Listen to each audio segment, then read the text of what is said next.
Travel with us, fellow conspiracy realists, back to October of 2012. In tonight's classic episode, there's a little-known government compound out there in Louisiana. It's called Camp Minden. Do you guys remember this one? I remember it got rocked by an explosion. Yeah, there were a lot of questions. This is one of those episodes where sometimes something will pop up in the news or people will be talking about a very specific incident on social media. People be talking. They always be talking. Well, yeah, and theories start popping up just as fast as they can possibly be generated. I remember this being one of those things. There was a lot of uncertainty. And what do we say about uncertainty? Oh, in the absence of transparency, speculation thrives. Indeed, it does. So let's get our speculation on with this classic episode about the Camp Minden conspiracy. From UFOs to psychic powers and government conspiracies, history is riddled with unexplained events. You can turn back now or learn the stuff they don't want you to know. A production of iHeartRadio's How Stuff Works.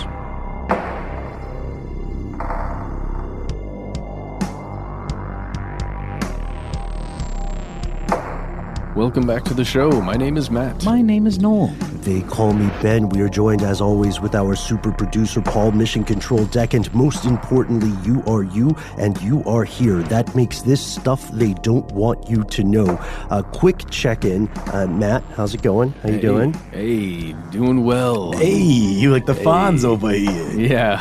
I like it. Things are going well.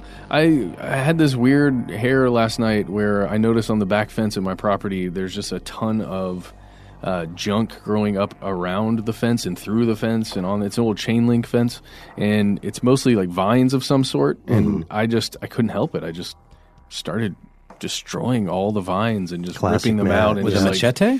No, just my bare hands. Did you sow the earth with salt? Oh, I did. Nice. I've always wanted to literally do that.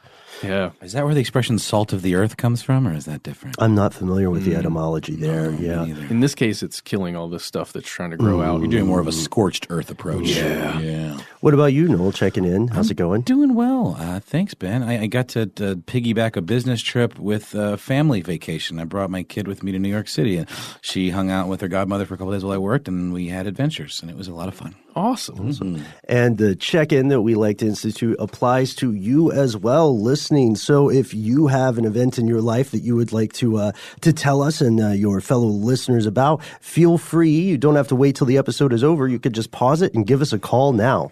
We are 1-833-STDWYTK. And today we are off to camp. No, not a summer camp.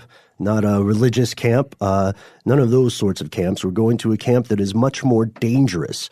We're exploring a genuine, literally explosive conspiracy, as well as a conspiracy theory. How can both of those exist concurrently? Well, we will tell you. Enter Camp Minden.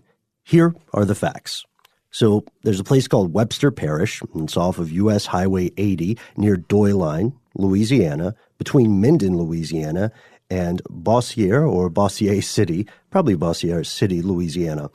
This thing, Camp Minden, is part of a larger compound called the Louisiana Army Ammunition Plant, or LAP. LAAP. Yeah, and the history of this place goes all the way back to the beginning of 1939. And the government, that is when the government used eminent domain, which you were mentioning off air, Ben, we have yet to do an episode on. I think we might need to correct that. They used this concept of eminent domain to acquire the land before the United States entered World War II. Yeah, this compound is just under 15,000 acres. Originally, it had a couple of different names. It was the Louisiana Ordnance Plant, or it was called the Shell Plant, alluding to, of course, artillery shells. And for the entirety of its time, since it was fully acquired beginning in 39, going to 41, it has been owned by Uncle Sam, but this is an important distinction. It has been operated by private contractors. So back to this history, right? LAAP was completed in just 11 months under the direction of a contractor, Silas Mason. at the time, this was middle of nowhere country. It was, well, we're a family show. It was just east of Bumble F, if you know what I mean. Yeah. And there were very few people here. So from a congressional or state pork budget kind of perspective, it makes sense to have this kind of operation there, especially if you're dealing with ordnance or something that might be dangerous. You don't want that in downtown New Orleans, right?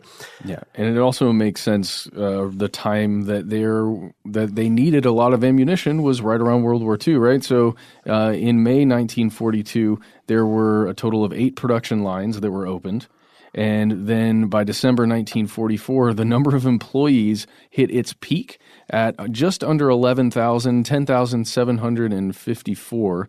And that was in the month of the Battle of the Bulge. That is a major operation. Yeah. Well, I mean, think about all the ammunition that was deployed during that conflict during World War II.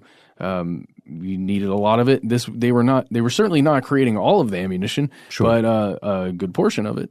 And then the plant was deactivated after the summer of 1945, right, with VJ Day. But here's a spooky fact. This is one of my favorite things from the research.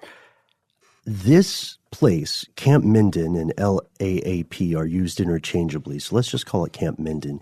Camp Minden is built on not 1, but 9 cemeteries. Are any of those Native American burial grounds? No. There may be some people from Native American populations buried there, but they were rural cemeteries that date through different time periods, and they are now, they got a little bit better treatment than the stories we hear about in things like poltergeist, right? They weren't just paved over. They are under the care of the U.S. government. So you can see existing grave markers. They took out, there were these wooden grave markers, right, which are not going to hold up very well in the humid environment of Louisiana, and they were replaced with small concrete slabs. But the thing is, the slabs don't have the names of the deceased listed on the markers. They're just slabs, which is pretty sad, right? The cemeteries are Allentown, Crow, Jim Davis, Keene, Nottingham, Rain, Richardson, Van Orsdale, and Walker. And the people who are buried there have their dates of birth and death, and maybe a little bit of other information. But the problem is, even if you are a descendant and you know where your ancestor is buried there, you can't visit the grounds to look for the grave. You can't find them by the name. You know what I mean? My gosh. So it is the site of 9 cemeteries that the public is largely prohibited from visiting. That doesn't have a ton of stuff to do ostensibly with today's episode, but it's weird.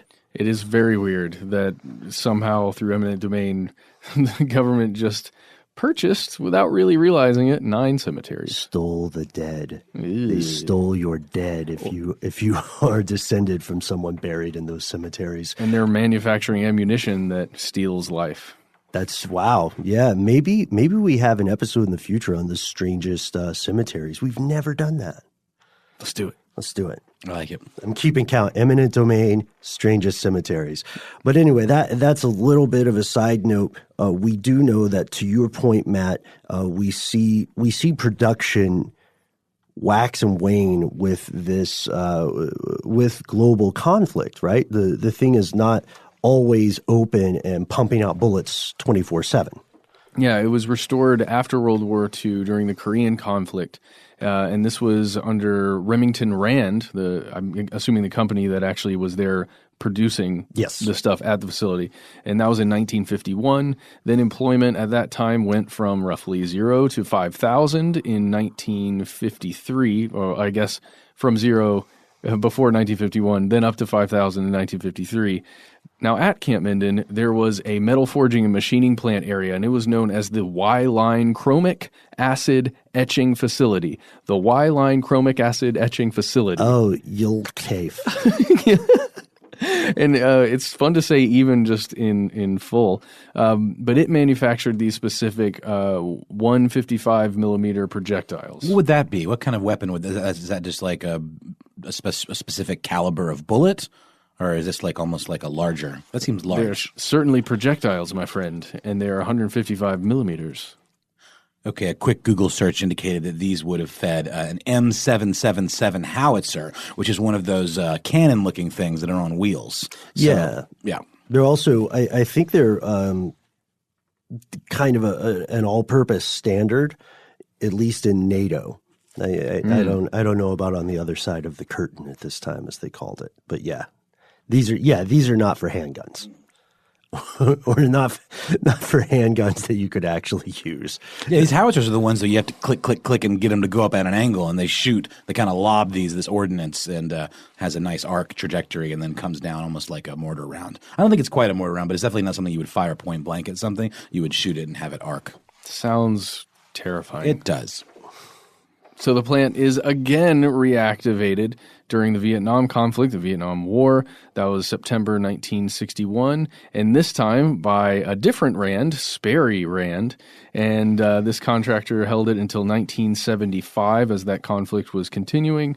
It produced all kinds of things: mines, fuses, shaped charges, bombs, boosters, demolition blocks, projectiles, really all the hits, all the things that make humans no longer humans. And during this time, there were a couple of things that went wrong in the facility, a couple of tragic accidental explosions in 1962 and then again in 1968. But the show must go on, whether we're talking war or Broadway musical, right? So over the next few decades, employment waxed and waned in this facility, as we said, depending upon the ammunition needs of the military. This, by the way, played economic havoc with the local community because this was one of the primary sources of employment for the surrounding area. There are a lot of towns in Mississippi, in Louisiana, and even in Alabama as well, where the primary employer is a contractor or a federal agency of some sort.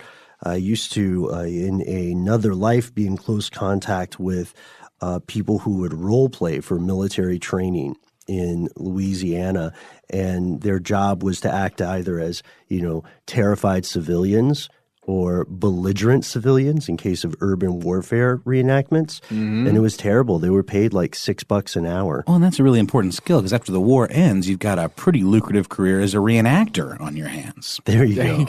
There you go. It does remind me of the Lake City Quiet Pills episode that we did. Yes, which I was thinking of earlier. That's a real thing, and that we did okay. That was pretty well done. You know?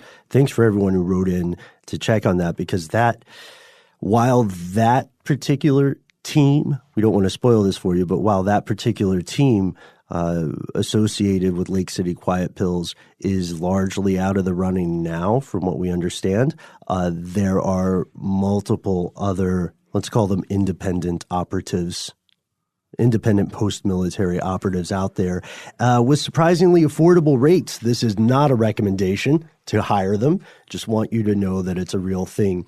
So anyway, the whole role-playing thing that I'm mentioning is just to show how reliant many rural communities can become on these things. So imagine that the only solid job you can get in your town is making ammunition for the army, and then the war stops and your job stops. What are you going to do, So let's fast forward to the present. This pattern exists, right? This waxing, this waning, this up and down frequency, and explosions aren't going to stop the show. On August 24th, 2006, there's another explosion, and this is during a time where the area is run by an outfit creatively named Explo Systems Incorporated. They had a site that was leased at Camp Minden, and bombs there were disassembled and recycled, in theory. This explosion in 2006 led to the evacuation of 600 school children nearby. Luckily, there were no injuries or fatalities that time around. However, this was still not the last explosion. Maybe we can, hey, Mission Control, can we throw to a clip here? First, I saw the sky light up in the west, just a loud, it wasn't no noise, no, it just lit up. And I caught my eye, I looked, to the west, and then the light died down. Looked at the boys, hey, what was that? He looked up, and I saw and it lit up again, and then next thing we heard the loud boom. It looked like a sunset, it was so bright. So what's that guy describing in that clip? Well, he is describing a massive explosion that he saw take place at the plant. But yeah, and this is the one in 2012, or is that? Yes. This is the one that was. It was huge. It was 15 million pounds of this stuff called M6 propellant. And this is, again, the Explo Systems Incorporated, the company that's operating it. It was huge. I mean, the way he's talking about it, it sounds like a nuclear explosion when you see the old footage of those. Or maybe one of the ones at a chemical plant in China that I think many of us have probably seen videos of. It sounds massive. It was. It just rocked Camp Minden. It shattered windows up to 4 miles away, and it created a 7,000-foot mushroom cloud that ended up, like the stuff that's in that cloud ended up contaminating much of the surrounding area. We were talking a little bit about this off air, and no spoilers for anyone, but this is something that really happened. It reminds me of the Chernobyl incident, which is a fantastic series on HBO right now. When that explosion took place, people could see it from miles away in the city, and it didn't create a mushroom cloud, but it created this crazy light shining up into the sky, and people were just remarking upon it about how beautiful it was. It's very upsetting the way it's portrayed in the show. So the vast majority of people in 2012 and today, and if we're being honest, any time after World War II, are going to equate a mushroom cloud with what? A nuclear detonation. So the question immediately becomes, what the hell happened in Camp Minden? We'll explore the answers after a word from our sponsor.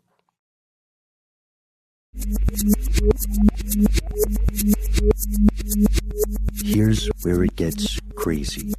So remember those contractors we mentioned earlier? That's probably one of the most important points of the first part of our show, is that while this is an Uncle Sam production, while Uncle Sam is, the studio or whatever, the people doing the work are these private contractors, a panoply of Rands and a number of any other contractors.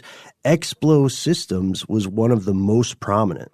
So those of us who are hearing this name are starting to put the pieces together, right? Explo Systems, yeah, not the most brilliant. Creative naming, but like Explo, short for explosion, right? Or maybe exploration, maybe I'm profiling. But what was Explo Systems?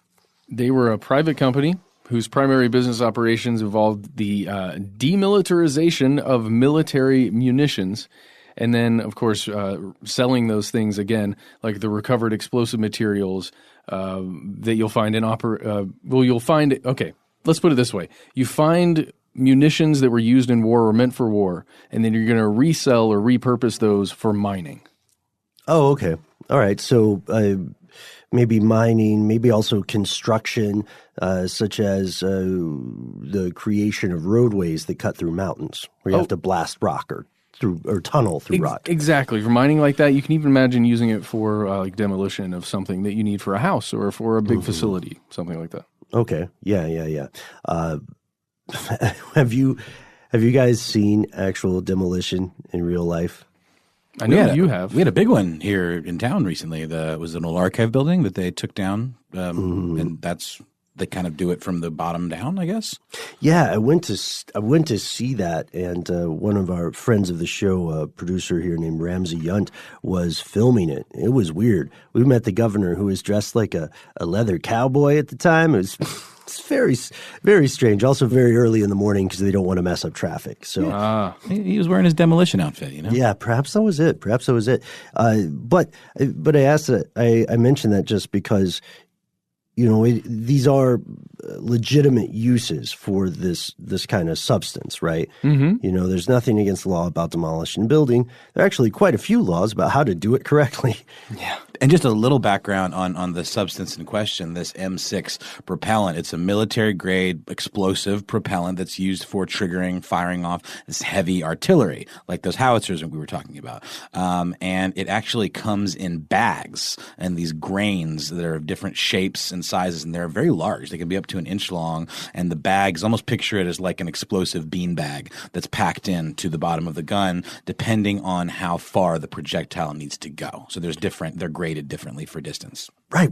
And there are different formulations of propellant, right? M6 is only one of these. But the thing about it is that this is one of the most common, because it's easier when you manufacture at scale. It's easier to manufacture the same thing repeatedly, right? Rather than a mixed fruit cup. I should probably eat lunch at some point.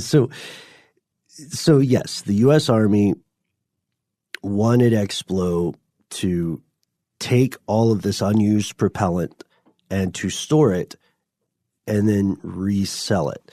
And they're already kind of sitting pretty, right? We're paying you millions of dollars for this stuff that we're giving you. You just have to pay to store it, but then you resell it. And Explo says, okay, here's what we're going to do. We're going to sell it to like that Chicago poem by Carl Sandburg. We're gonna sell it to the construction workers. We're gonna sell it to the butchers, the hog stackers, or whatever of the world. Anybody needs to blow something up. Anyone who needs to blow something up in a lawful way gets some of this M6. Everything must go. So the contract had all the basic requirements, right? Explo needed to document the sale of everything. They needed to certify its compliance with federal law and submit official certificates to the Army. Just by the book, the way you would have to handle any transaction with any hazardous material, right? Spoiler alert, they did not do that. Not once, not never.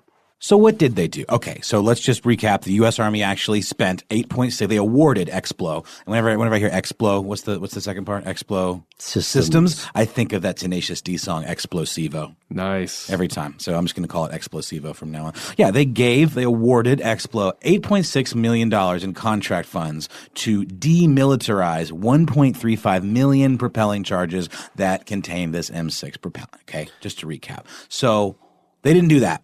What did they do? Okay, it turns out they entered into a very, very real-life conspiracy, which we love here on Stuff They Don't Want You to Know. The management of Explo didn't even make an attempt at reselling any of these explosives. Instead, they stockpiled them.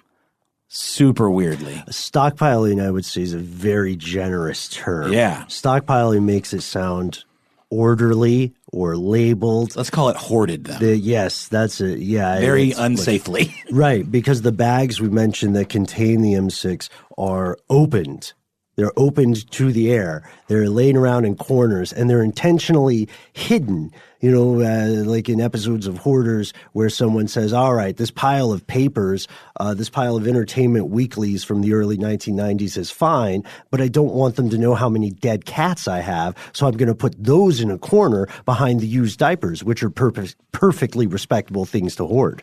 Totally. So they treat these things like dead cats, right? They hide them in these various corners. They hide them away from the places where they would legally be required to put them, because officially now these stockpiles do not exist. From January 2010 to November 2012, Explo ran a con game on the United States of America. They submitted false certificates to the U.S. Army. They were supposed to submit real certificates. Mm-hmm. They under cover of night, if we want to be dramatic, they transported hazardous waste to facilities where it was illegal to store them, and then they stored them, like just tossing bags around into the corner. And if anything, it's a surprise that this stuff didn't explode earlier. And the reason they did it this way is because they were able to continue milking the government for money by saying, okay, we've sold this to these people, or just keep paying these invisible things that we have set up. They even said that they even made up sales. They just completely said, okay, we sold this to this other company that may or may not exist. Wait a minute, Ben. Are you telling me that a company that has like a name that sounds like it's straight out of like Idiocracy was not on the up and up, and then a company called Explo Corp or whatever Systems was going to make stuff that would go boom? Is that what you're telling me? And just hang on to it? And just hang on to it. They were not going to let that stuff go. It makes you wonder who they were really going to sell it to, and what they were actually going to do with it. Possibly some sort of strange foreign deal with militant groups. Right. I'm just conjecturing here. Well, we're going to look into some of that, and it definitely feels like they wanted to make more money on it, or they at least should have, because that's just more money on top. If you're already got a contract to sell it, and now you're selling it. But that's officially what those false certificates are doing, right? They're getting paid for nothing. Weren't they supposed to decommission it, though? Am I misunderstanding here? Like, weren't they supposed to render it inert or get rid of it? Like, I don't understand. Why were they holding on to it? Capitalism, baby. Okay. Skip the turkey. Go straight for the gravy. Demilitarizing it would mean that they remove the propellant from any associated paraphernalia or equipment that would make it a weapon of war. That's right. Projectiles. So it's like, maybe it's illegal to sell cars, but it's legal to sell gasoline, right? That's what makes a car go. So their job is to take the gasoline out of the car and just sell the gas. There you go. And what they did instead was they took the gas out, and then they put it in open bags and threw it in the corner on top of it, and then they said they sold it. I'm laughing because it's ridiculous. It's catch-22 level or idiocracy level, to your point, Noel, kind of stuff. So the Explo officials, including Vice President of Operations, a guy named William Terry Wright, in addition to making up these sales, they also did not tell the people in these third parties that they were allegedly buying this stuff. So these other companies have no idea what the hell's going on.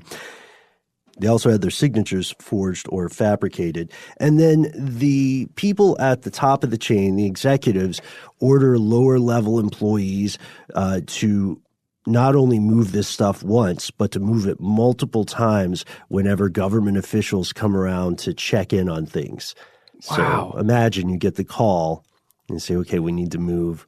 Again, like to your point, Matt, it's millions of pounds of explosive or propellant. Yeah, and highly dangerous, and just continually moving it around in this big facility. It just seems like a recipe for disaster. Totally. Mm-hmm. And the forgery doesn't stop there. This con game, like a lot of con games, is not sustainable over the long term, so it quickly kind of spirals downward, and they have to create more and more false documents to try to cover up their original lie or their mistake or their oversight or whatever you want to call it, depending on how charitable you feel about the human condition as you hear this today. So one other example would be that they started making fake paperwork for landfills in Louisiana and Arkansas to say that the stuff they did actually ship to landfills was not hazardous. It was. Spoiler alert. So all of this added up to, you said millions of pounds. That's literally 7,800 something tons of M6 propellant that is just hidden at Camp Minden. And eventually they get discovered because of that enormous explosion. And we played that clip to take us all back in that time and space. Imagine where you live. Whatever, when you hear the word home, whatever you think of when you hear the word home, imagine that one afternoon, or, one night, whatever, you hear this, you don't even hear a sound. The ground beneath you shakes. The windows shatter. You hear 10,000 car alarms go off at once, right? Dogs and cats are going crazy. And then the sky lights up and you see things flying through the sky, which is a detail that becomes very important later. Of course, you think that it's an act of violence, right? It doesn't feel like an accident. It's a violent act that feels like an act of violence. Hey, that was very well done, man. A violent act that feels like an act of violence. Yes, just so. So the news goes crazy, right? They're trying to figure out what happened. They're asking all these questions. We'll bracket that for a second. So let's just go to what the authorities initially said. Captain Doug Kane, who was a spokesman for the state police, said that the surprise, surprise, the cause of this massive explosion was all this M6 propellant used as you had noted, Noel, in howitzers and other artillery. The pellets are mainly this compressed substance called nitrocellulose. It's also sometimes called gun cotton. Authorities initially said there was a total of 450 tons after an investigator looking into that October 15th explosion saw cardboard boxes and rows of pallets just chilling behind a building. But then they found more stacked in sheds and warehouses, and they started trying to move it, and it wasn't the problem they had was that for a minute this hoarding or hiding away of the stuff actually worked. Legally, they were supposed to put this in a thing called a storage magazine, and they had instead hidden it away because they wanted it to look like they were selling this stuff. This stuff is also known as flash paper. You might have heard it referred to as such. So they had tried to move it back and forth. The authorities were trying to move the stuff that hadn't exploded, and that is the official narrative so far. That's what you will hear on the news. That's what you will hear when you read about the later court cases and stuff that come about because of this. However, there is more to the story. Some people, you see, allege that a cover-up exists. What are we talking about? We'll tell you after a word from our sponsor.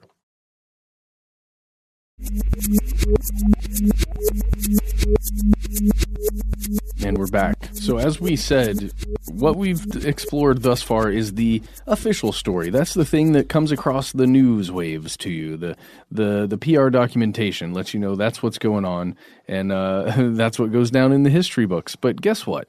There are other explanations out there. Some a little more odd than others, but almost all of them reek of some kind of cover-up that was afoot here. Right, and like we said before, given that massive mushroom cloud, it's completely understandable that some people would fear a nuclear detonation, right? Or some kind of attack at least, or something went wrong other than an accident. Right, and the idea of nuclear-powered terrorism is at the forefront of a lot of people's minds due to active negotiations with the DPRK in the attempt to verify or disarm nukes, the concerns of quote-unquote rogue nukes or suitcase nukes. The dirty bombs. The dirty bombs, not to be confused with our local dirty birds. That's right. Who also sometimes bomb. Sports jokes. So it's interesting because the Shreveport Times, shortly after this, reported a number of what you could call conspiracy theories or alternative theories, or at the very least eyewitness reports that contradict the official narrative. But that article and subsequent related articles appear to have been scrubbed from the internet. I could not find them even using one of our favorite tools, the Wayback Machine. Oh, man. I love that thing. One article that did survive is pretty fascinating, if not, well, let's present it first for everyone's consideration without commentary, and then maybe we can go back and pick it apart a little. This comes to us from Joe Quinn, who is writing at opednews.com. So in opednews.com, Joe Quinn reports that folks across Texas, Louisiana, and Mississippi saw bright flashes in the sky, and he described them having seen fireball trails as well. And then in Shreveport, the Shreveport area of northwest Louisiana, a lot of folks heard earth-shaking booms that caused houses to rattle in their foundations, and windows were broken all throughout Minden. And so here's a quote from Amy Mealy, who was one of the residents who lived just a couple of miles from Camp Minden. Yeah, she genuinely thought that she was being bombed. That's what she said. I honestly thought we were being bombed. And she said it was one of the scariest things that she's ever been through. And, she was like, she describes how she's checking some emails, right? She's about to go to bed. You look at your phone or whatever you can do. You're You check your email, make sure everything's okay. And she said she had an odd feeling in the pit of her stomach. She said it was, quote, like a rolling thunder in the distance. And then she said it was getting closer and closer. And she said she felt everything moving with me. I could literally feel it moving toward me. That's pretty crazy, right? And that's right before the actual explosion hit. See, the chronology becomes interesting here. Yeah, because dozens of people, this is still from Op-Ed News, dozens of people, Quinn writes, called the Webster Parish Sheriff's Office as well as the local news station, KSLA News 12, and they reported seeing flashes of light in the sky and hearing multiple loud booms that shook houses. The sheriff's office initially stated that there was a, quote, possibility that a meteor hit the ground in the area.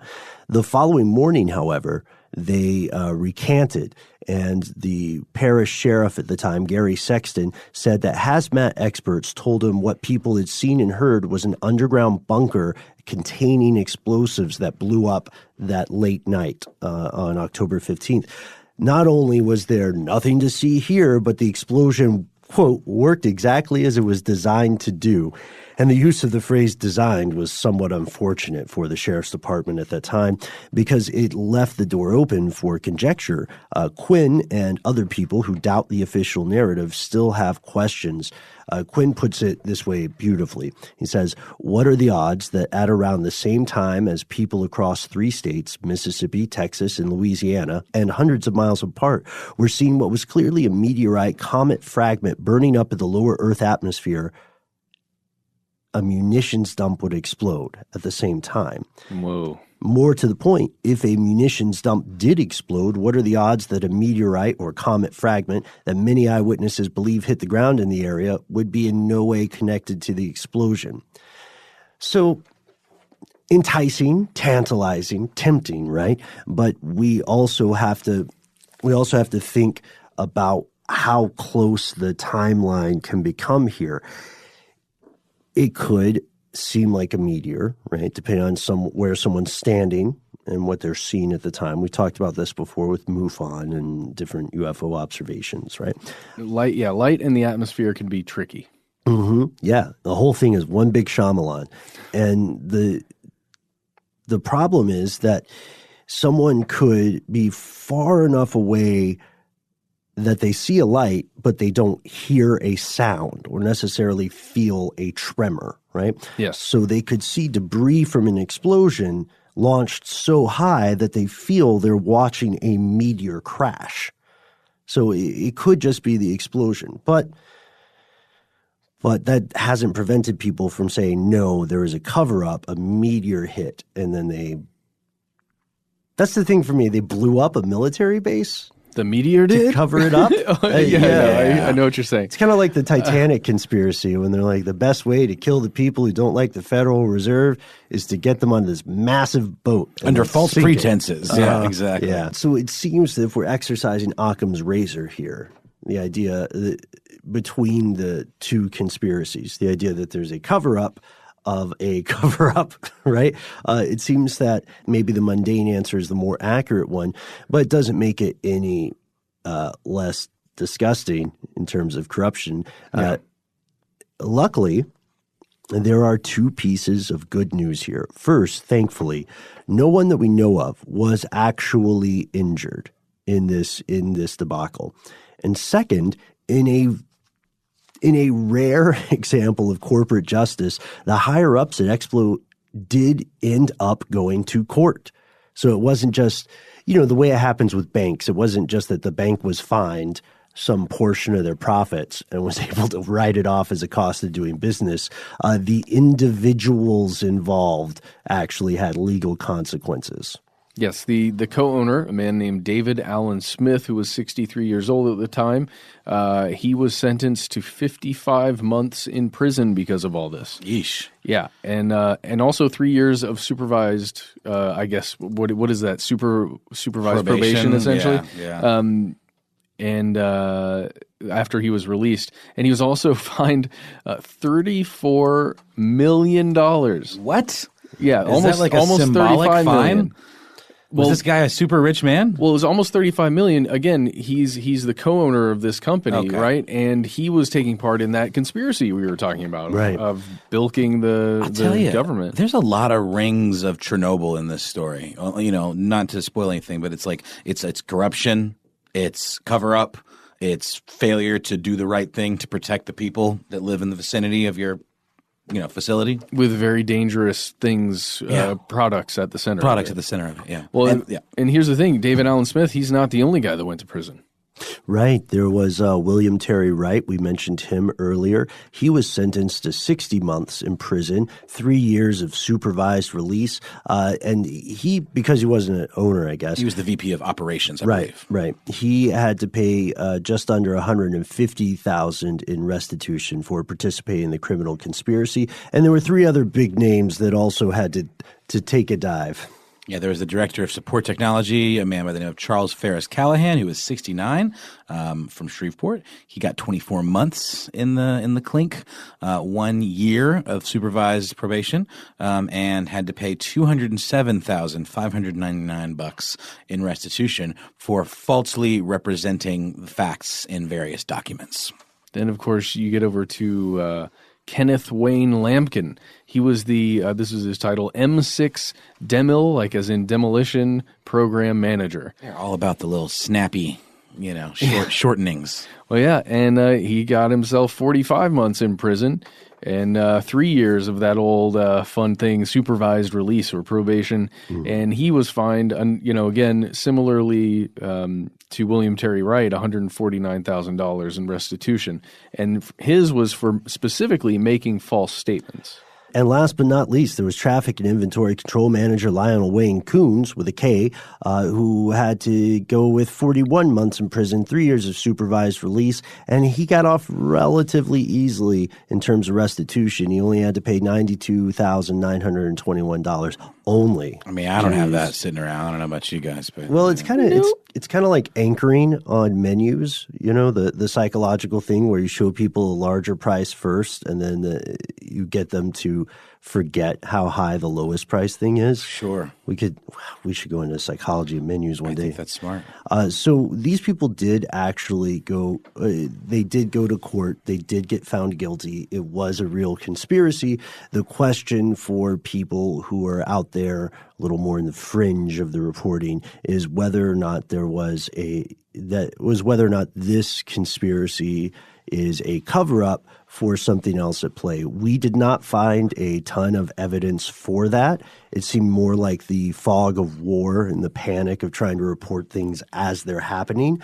But hey, if you are from the area and you know something else that was amiss at the time, we would love to hear from you. And also, if you're not from the area, can you recall any other strange cases like this in your neck of the global woods? What popped up in the news only to disappear a few days later? Like one day, true story, longtime listeners remember this, one day here in our fair semi-metropolis of Atlanta, a piece of the highway just collapsed, Interstate 85, and for several months afterwards, the story that the local government was pushing was that a homeless person who struggled with substance abuse problems had set a fire in a shopping cart, and that resulted in the bridge collapsing. Yeah, because stone totally melts, with garbage can fires. Right. Well, I mean, there was supposedly some other propellant down there, things that were used to burn. Stockpiling.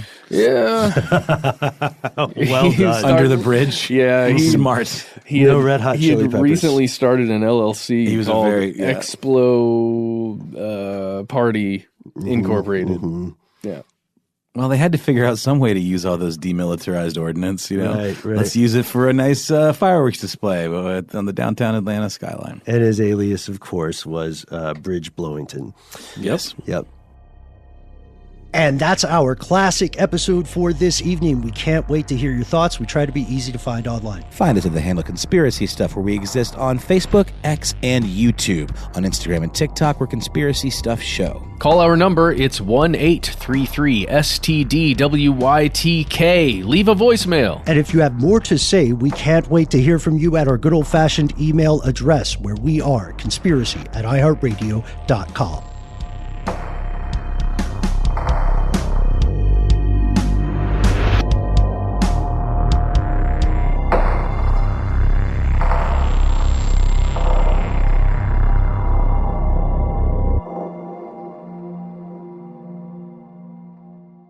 Stuff They Don't Want You to Know is a production of iHeartRadio. For more podcasts from iHeartRadio, visit the iHeartRadio app, Apple Podcasts, or wherever you listen to your favorite shows.